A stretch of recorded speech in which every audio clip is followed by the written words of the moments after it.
You have almost certainly met this verse on something you could hold in your hand. A coffee mug, maybe. A fridge magnet. A card someone mailed you when things were hard. A small framed print on the wall of a waiting room, hung there on purpose to slow your breathing down. 5 soft words in a soft and pretty font. Be still and know that I am God. And almost every one of us reads those words the same way. We hear them as a hush, as a hand laid gently over a frantic mouth. Be still meaning quiet down. Lower your voice. Stop fidgeting. Settle your nerves. Sit in the silence and feel a little better. It is the verse we reach for when the noise of our lives gets to be too much, and we hear it as heaven's polite way of saying, shh. But that is not what the word says. Underneath that gentle English phrase there is a single Hebrew word, and it is not a whisper. It is not hush. It is closer to something you would shout to a person who is fighting for their life in deep water, and the thing you would shout is not be quiet. The thing you would shout is let go. Stay with me for the next little while, and I can promise you this.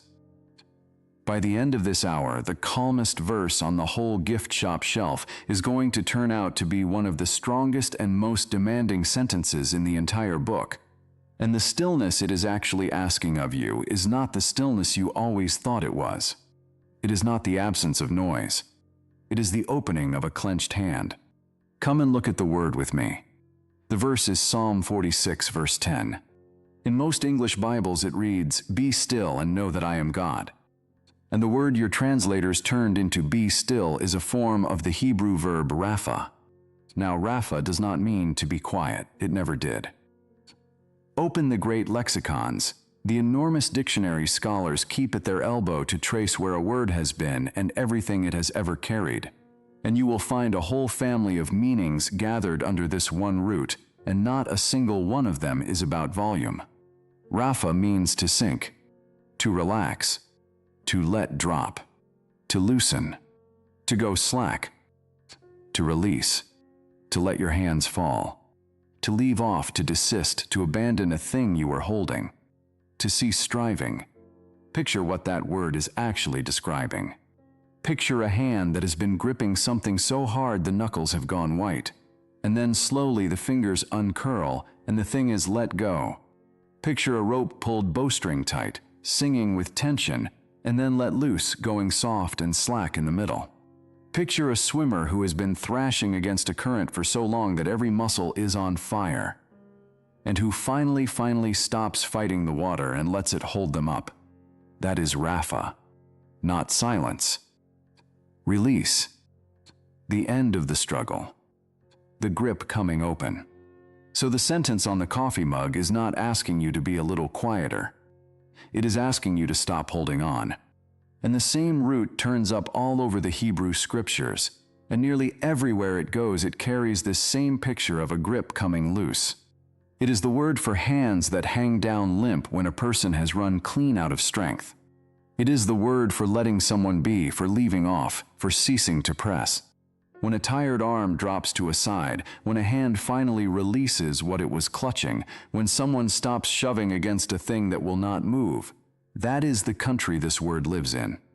It is a word about the end of effort, about the exact moment the striving stops. There is even a tenderness in how the word behaves elsewhere. The same root turns up when a people are told not to let their hands grow slack in the middle of good and necessary work, which tells you something important. Raphah, all by itself, is neither good nor bad. A hand can go slack at the wrong moment and lose what it should have kept holding. Or a hand can go slack at the right moment and finally release the very thing that was crushing it. The wisdom is never simply in gripping harder and never simply in letting go. The wisdom is in knowing which moment you are in. And Psalm 46 is telling you, in no uncertain terms, that here, now in the roar, this is a letting go moment. Open the hand. And the instant you feel that, a question opens up underneath the verse, because you do not say let go to someone who is resting. You do not say it to open easy hands. You say let go to someone who is gripping. You say it to white knuckles. So who exactly was this said to? Who was holding on so hard that they had to be told out loud to drop it? The answer is the most surprising part of the whole story, because this line was never spoken into a quiet room. We hear "Be still and know that I am God" as a garden verse, a candle and tea verse, a line for a calm gray morning with a warm cup and a soft light through the window. But go back and read the psalm it actually comes from. Read the whole of Psalm 46 from the top, and you will find it is nothing like calm. It is one of the loudest, most violent poems in the entire book. Listen to how it opens. "God is our refuge and strength," it begins, a very present help in trouble. And then immediately it tells you what kind of trouble it has in mind.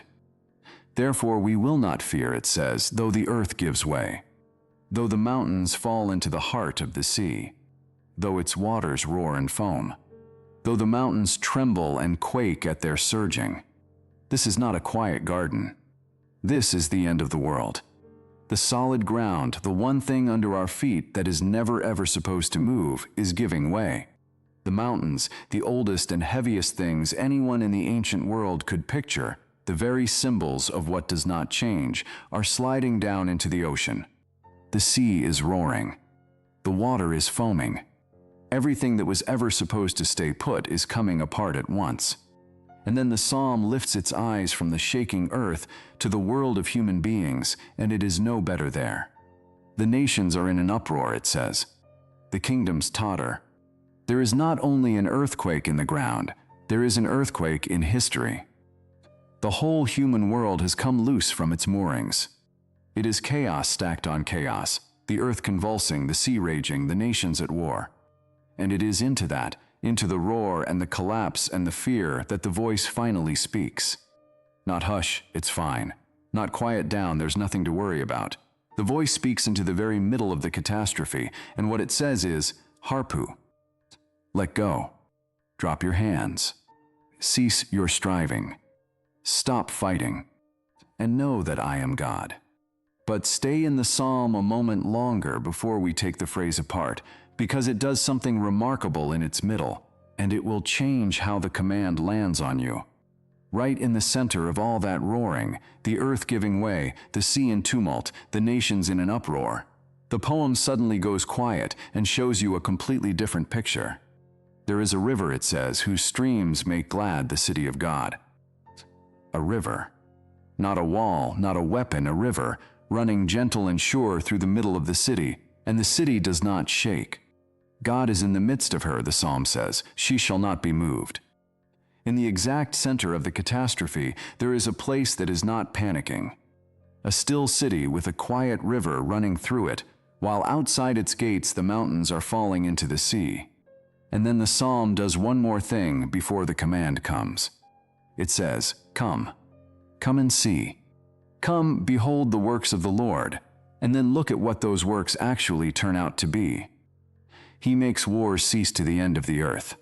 He breaks the bow and shatters the spear.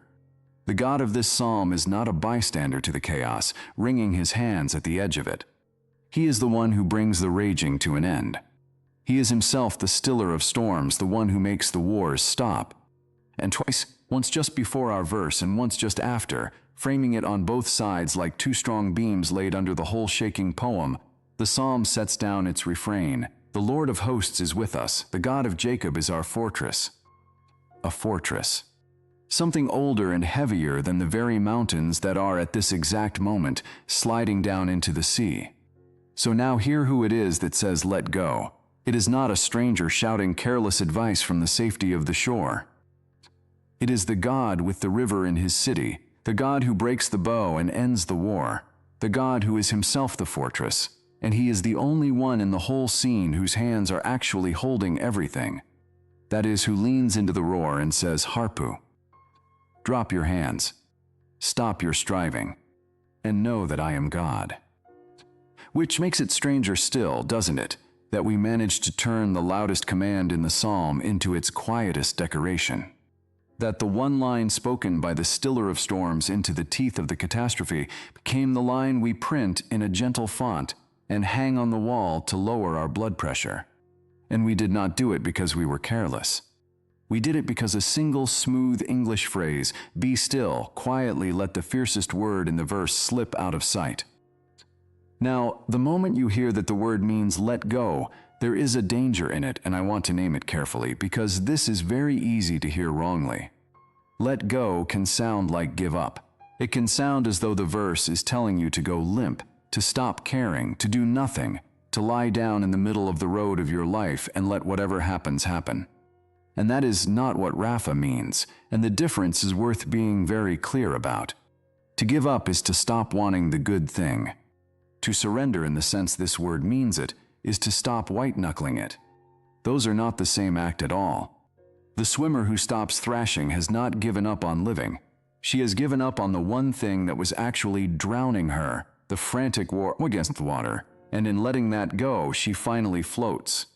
The point of raphah is not that you stop caring how it turns out. The point is that you loosen your death grip on controlling how it turns out. You open the hand that has been trying by sheer force to bend the world into a shape it will not take. And that is not weakness. If anything, it is the hardest strength there is. Anyone who has ever tried to stop gripping something, a worry, a plan, an outcome they were desperate to secure, a person they could not save by force of will alone, knows that letting go is not the soft, easy, passive option. It is the most difficult thing a striving heart can do. It costs far more than holding on. Holding on is the reflex, we do it in our sleep. Opening the hand on purpose is the discipline. It takes everything you have. There is a strand in this that the old spiritual writers knew well. The hardest thing any of us is ever asked to hand over is not this or that possession, but the grip itself. The deep, stubborn conviction that if we only clench hard enough and manage cleverly enough and never once loosen our hold, we can keep the whole of our small world from falling apart. Raphah goes straight for that grip. It does not ask you to become passive. The psalm is full of a God who is anything but passive, a fortress, a refuge, a very present help who is plainly at work in the middle of the roar. It asks only that you stop wrestling that God for the controls, that you take your hands gently off a thing that was never really in your keeping to begin with, and discover that when you do, the world does not fall the way you were so certain it would. Now let me take the phrase apart slowly, the way you might take apart a watch to see what is really turning inside it, because once you can see the pieces, you will not be able to unsee them. Start with the phrase itself, right there on the surface of the page. Two soft English words. Be still. To our eyes, they look like an instruction about noise. Stop talking, stop moving, hold yourself quiet and motionless. That is what the smooth English lets us assume, and it is exactly the assumption most readers walk right past and never question. Hold that phrase "be still" in one hand. Now go one layer down underneath the English to what the Hebrew actually put there. Beneath those two English words there is a single Hebrew word, one word, not two. It is a command, an imperative, and it is spoken not to one person but to a whole crowd at once. Carried over into our own letters, it reads harpu, not a gentle description of a mood, not a suggestion to relax. A command given in the teeth of a storm, harpu. Now strip harpu down to the root it grows out of, the small three-letter seed at the very bottom of the word, the part that every form of it is built from. And you arrive at the verb raphah. This root is the engine of the whole phrase. Everything the sentence truly means is packed down inside it. So this is the piece to look at hardest. And here is what the root actually holds. This is where the coffee mug reading quietly comes apart in your hands. Raphah does not mean to be quiet, it means to let go, to loosen, to slacken, to release your grip, to sink, to go soft, to let your hands fall to your sides, to leave off, to cease, to stop striving, to abandon the fight. Every last one of its meanings is about a grip coming open, the hand that unclenches, the rope let loose, the swimmer who quits thrashing and lets the water carry them. It is not the shutting of a mouth. It is the opening of a fist. So now fit the pieces back together and read the verse once more, with the real words set back into it. Not be quiet and know that I am God, but let go, release your grip, drop your hands, stop your striving and know that I am God. The stillness the verse commands is not silence at all. It is surrender. It is the deliberate, difficult unclenching of a hand that has been holding on too hard for far too long, with a promise waiting on the other side of the release that there and only there a certain knowing begins. That is the machine hidden inside the phrase. Two soft English words on top. One shouted Hebrew command underneath. A root that means let go. And a verse that turns out to be asking you for the single hardest thing a frightened person can do. And now watch what the verse promises on the far side of that letting go, because the command does not end at let go. It ends at and know. Be still, let go, and know that I am God. The releasing is not the destination. The releasing is the door. There is a knowing on the other side of it that you cannot get to any other way. And the reason you cannot reach it while your hands are still clenched is almost painfully simple. As long as your hands are full of your own effort, as long as every ounce of you is bent on managing the outcome, forcing the result, holding the whole thing together yourself, there is no room left in you to know much of anything except the fight. The striving fills the entire field of your attention. You cannot feel yourself held while you are still thrashing. You cannot know the ground is under you until you stop straining to hold yourself up. That is the strange order of this verse, and it never runs the other way. Not, know first, and then once you feel safe, you may loosen your grip. But let go first, into the roar before anything is resolved, before the waters have gone down, and the knowing comes through the open hand. The release is what clears the room so the knowing can walk in. And remember what stands under the whole psalm, the fortress in its refrain. The promise laid down twice that the God of Jacob is with us. That is the thing you are being freed to know. Not an idea to file away, but a fortress older and heavier than the mountains sliding into the sea. So the letting go the verse commands is not a letting go into nothing. It is not a step off a cliff into empty air. You are not being asked to release your hold and fall. You are being asked to release your hold and be held. And some of the most careful translators heard exactly this and refused to settle for be still. Open certain English Bibles and you will find that same Hebrew command rendered the way the word actually leans. Cease striving and know that I am God. Cease striving. Stop your straining. It is the same word, the same harpu, and those translators heard it plainly. The opposite of this stillness is not noise. The opposite of this stillness is striving. The endless, exhausting effort to hold it all together with your own two hands. There is a scene much later in the story that reads almost like a picture of this very word, for readers of the tradition that carries the Gospels. A small boat is caught out on a lake in a storm so violent that the waves are breaking over the sides and the men aboard are certain they are about to drown. And a voice speaks, into the wind, into the water, into the chaos, the very same way the voice in the psalm spoke into the roaring sea, and it says, "Peace, be still." And the wind drops and the water goes flat as glass. I am not going to tell you tonight what you must make of that. Different traditions have stood before that scene in very different ways, and this is a lamp, not a gavel. But you cannot miss the shape of it because it is the same shape as Psalm 46. Chaos on every side and one voice and a stillness that comes, not because the terrified people finally clamped their mouths shut, but because something larger than the storm spoke into the middle of it and said, in effect, enough, let go. Be still. A word of release spoken over deep and roaring water. And maybe you already know this word in your own body without one syllable of Hebrew. Nearly everyone does sooner or later.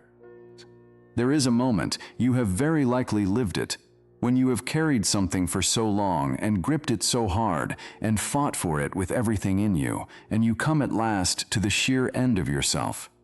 And you stop. Not because you won, not because it finally resolved, but because you simply cannot hold it for one more second. And the strange thing, the thing nobody warns you about, is the relief. The fingers uncurl. And the thing you were carrying is somehow still there, and the world does not end, and for the first time in a long while, you can actually breathe. That is raphah. That is the exact motion this verse is asking of you. You have felt it in your own hands. Your body already knows the word. Now let me bring this the whole way home, to the reason this verse may have found its way to you in the first place. Maybe life has gone quiet on you lately, and not the good kind of quiet. Maybe you are in a season where everything has simply stalled. The thing you were waiting for has not come. The door you have been standing in front of has not opened. The answer has not arrived, and the calendar keeps turning and nothing moves. And everything in you is straining against that stillness, treating the waiting as a problem to be solved by sheer force. Working harder, pushing more, gripping tighter, trying to strive your way out of a season that refuses to be hurried. If I just try hard enough, some voice in you insists, I can force the next thing to happen. And into that exact place the verse comes. Not with shh, not asking you to be quiet about your ache. It comes with harpu. Let go. It is not telling you to stop caring about the thing you are waiting for. It is telling you to loosen the grip that is wearing you down to nothing, the frantic, white-knuckled hold you have taken on an outcome you were never actually able to force anyway. And it is promising you something on the other side of that release. Not that the waiting will magically end tonight, but that in the very act of letting go, a knowing begins. That the stillness you have been fighting so hard might turn out to be the one place you finally come to know that the ground underneath you was holding you the whole time. And notice what that quietly does to the waiting itself. The striving tells you that a still season is empty, dead time, wasted time, a bare corridor between the last real thing and the next real thing, worth nothing in itself.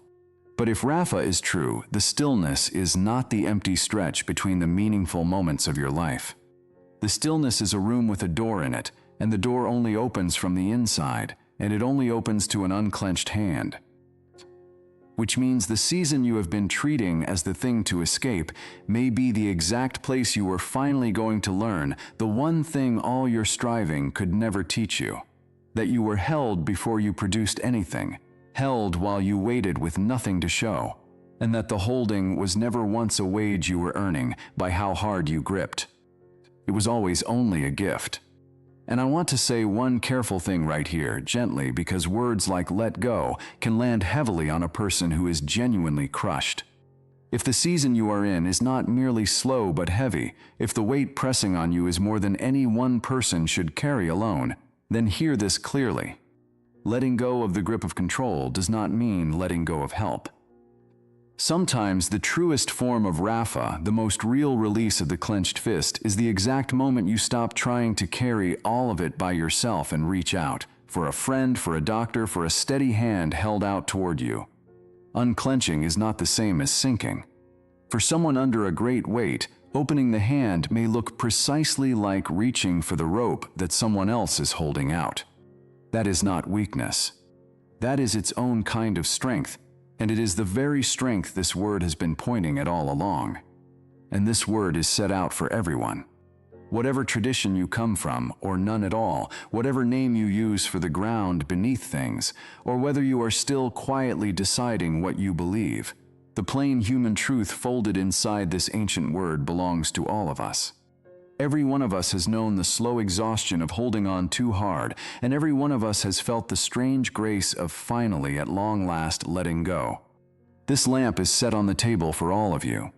So let me set the lamp back down where we began, on that coffee mug, that fridge magnet, that small framed print on the waiting room wall. Be still and know that I am God. You will read it differently now. The next time those words find you, and they have a way of finding people at exactly the moments they are gripping hardest, I want you to hear what is really standing underneath the soft English. Not a hand laid over your mouth. A hand coming open. Not hush, but let go. Not the smallest, gentlest thing a tired heart can do, the largest and the hardest. The verse is not asking you to be quiet. It is asking you to stop fighting the water, to loosen the grip, to drop your hands there in the very middle of the roaring sea, and to discover, and you can only ever discover it once your hands are open, that the ground you were certain had given way beneath you is somehow still holding you up. That is the strange promise buried inside the strongest, gentle verse in the whole book. The knowing does not come before the letting go. It comes through it. First the open hand, and then, only then, the quiet knowledge that you were being held the entire time. So let me leave the lamp with you, and one question the way I always do. What are you still gripping? What is the thing your hands have gone white holding on to, that this verse might be asking you tonight to let go of? Tell me in the comments. I read them, and the next word the lamp falls on very often begins in one of yours. Until then, may you find, in whatever storm you are standing in right now, the courage to open your hands, and may you learn as your fingers uncurl that you were being held all along. Good night.